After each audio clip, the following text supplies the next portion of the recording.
بسم اللہ الرحمن الرحیم علیہ صلی وسلم دائما ابدا علی حبیبک خیر خلق کلہم۔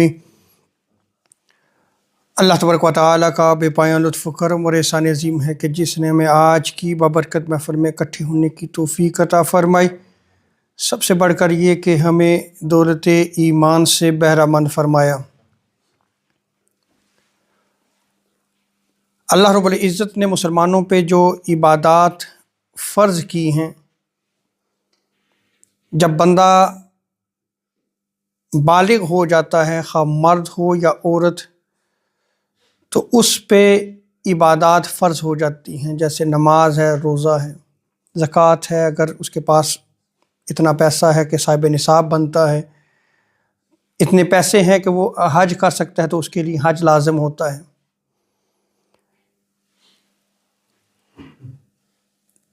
اگر آج ہم اپنی زندگیوں پہ غور کریں تو ہمیں اپنے بچوں کو بچپن سے اس کی پریکٹس کروانی شروع کر دینی چاہیے۔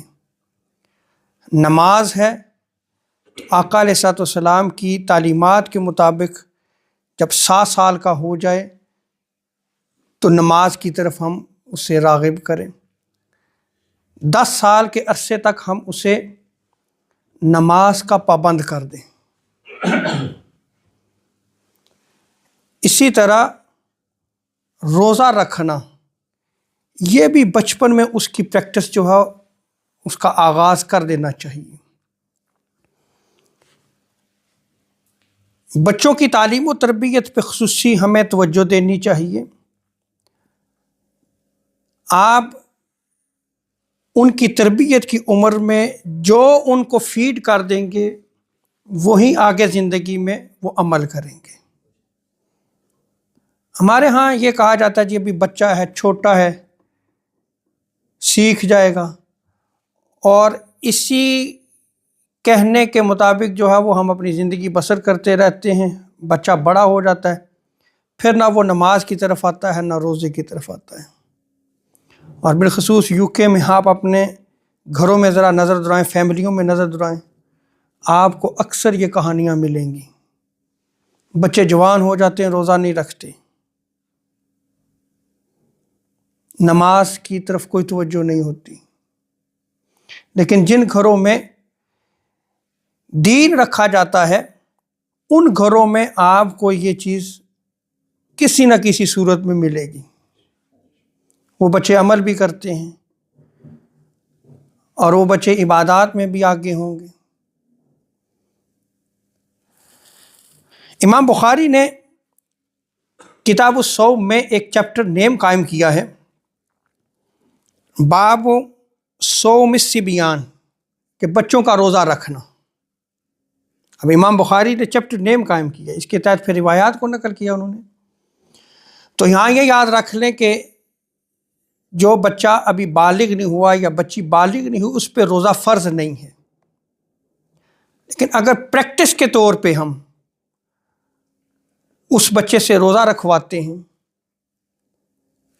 تو یہ مستحب عمل ہے۔ کیوں؟ اس لیے کہ ہم اس کو پریکٹس کروا رہے ہیں۔ اب امام شافعی علیہ رحمہ آپ فرماتے ہیں کہ جب بچے روزہ رکھ سکیں تو ان کو ایکسرسائز، مشق ضرور کروائیں، ان کی مشق کروانی چاہیے۔ اور امام شافعی کے اصحاب یہ بھی فرماتے ہیں کہ اس کی حد، یعنی کب سے بچوں کی پریکٹس شروع کی جائے، اس کی حد یہ ہے کہ نماز کی طرح 7 سال اور 10 سال، یعنی آپ اپنے بچے کو دیکھ لیں 7 سال سے یا 10 سال تک جو ہے اس کا آپ آغاز کر دیں کہ وہ روزہ رکھے پریکٹس کے طور پہ۔ سارا دن اگر نہیں رکھ سکتا، ہاف ڈے کا تو آپ پریکٹس کروا لیں اس کی، لیکن پریکٹس شروع کر دیں 7 سے 10 سال تک۔ اچھا، اس پہ امام اسحاق وہ کہتے ہیں کہ اس کی حد 12 سال ہے، اور امام احمد بن حنبل آپ فرماتے ہیں کہ اس کی حد 10 سال ہے، یعنی 10 سال کا بچہ ہو جائے تو آپ اس کی ایکسرسائز شروع کروا دیں۔ اب یہ بچے کی صحت اس کی کنڈیشن کے مطابق ائمہ کے اقوال میں نے آپ کے سامنے نقل کر دیے، اس کے مطابق آپ دیکھ لیں کہ بچے کو کب سے آپ نے پریکٹس کروانا شروع کرنی ہے، اور یہ ہمیں پریکٹس کروانی چاہیے۔ اب اس پہ امام بخاری ایک روایت کو نقل فرماتے ہیں، حضرت ربیع بن معاوض رضی اللہ تعالی عنہ، وہ بیان کرتی ہیں کہ آقا علیہ السلام نے 10 محرم کی صبح کو انصار کی بستیوں میں یہ پیغام بھیجا، جو مدینہ کے رہنے والے انصار تھے ان بستیوں میں یہ آپ نے میسج بھیجا کہ جو شخص صبح کو اس حال میں اٹھایا کہ اس نے روزہ نہیں رکھا، وہ باقی دن روزہ رکھے، اور جنہوں نے صبح اس حال میں کیا کہ انہوں نے روزہ رکھا ہوا تھا، وہ اپنے روزے کو باقی رکھیں، وہ اپنے روزے پہ قائم رہیں۔ اس حدیث میں یہ یاد رکھ لیں کہ یہ جو بیان کیا گیا ہے محرم کے حوالے سے، اور 10 محرم کا روزہ پہلے فرض ہوا کرتا تھا، اس وجہ سے حضور علیہ السلام نے یہ آرڈر جاری کیا۔ جب رمضان مبارک کے روزے فرض ہوئے تو پھر یہ حکم منسوخ ہو گیا، پھر رمضان مبارک کے روزے فرض ہو گئے، اور وہ روزہ جو ہے وہ نفل کی حالت میں چلا گیا، نفلی روزہ ہے، باعث ثواب ہے۔ اب حضرت ربیع وہ بیان کرتی ہیں رضی اللہ تعالی عنہا کہ ہم اس کے بعد روزے رکھتے تھے اور ہم اپنے بچوں کو بھی روزہ رکھواتے تھے، اپنے بچوں کو بھی روزہ رکھواتے تھے، اور ہم ان کے لیے رنگین اون کی گڑیاں بناتے تھے، یعنی ڈفرنٹ کلرز کی ڈال جو ہے وہ بناتے تھے، ٹوائز بچوں کے کھیلنے کے لیے۔ اچھا، وہ کیوں بناتے تھے؟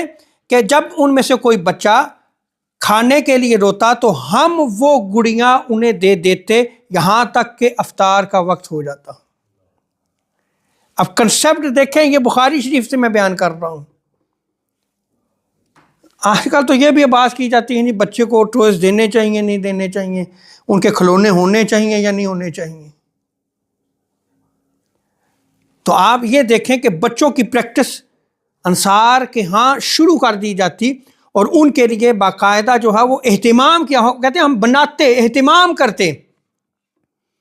تو آج کل تو طرح طرح کے ٹوائز ہیں،